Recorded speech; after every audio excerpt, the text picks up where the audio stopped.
উত্তরপাড়ার হিন্দমোটর ধর্ষণের ঘটনা উঠছে প্রশাসনের ভূমিকায় প্রশ্ন। 2014 সালে হিন্দুস্তান মোটরস লিমিটেডস কোম্পানি বন্ধ হয়ে যাওয়ার পর এই জায়গায় অতিক্রমণ করেন রাজ্য সরকার। তারপর থেকে এই জায়গায় নিরাপত্তা সুনিশ্চিত করার দায়িত্ব এ রাজ্যের প্রশাসনের। তবে স্থানীয়দের দাবি প্রশাসনের কোনো নজরদারি এখানে নেই।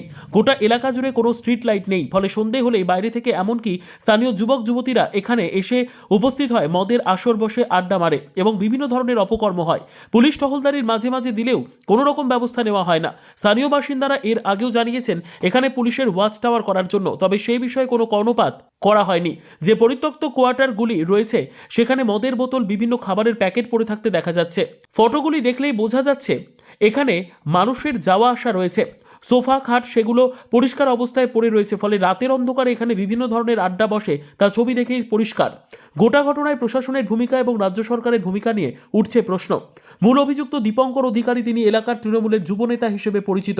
এলাকায় তার প্রচুর দৌরাত্ম্য রয়েছে, তার বিরুদ্ধে একাধিক অভিযোগ রয়েছে, তবে তৃণমূল করার জন্য তার বিরুদ্ধে কোনো ব্যবস্থা নেওয়া হয় না দাবি স্থানীয়দের।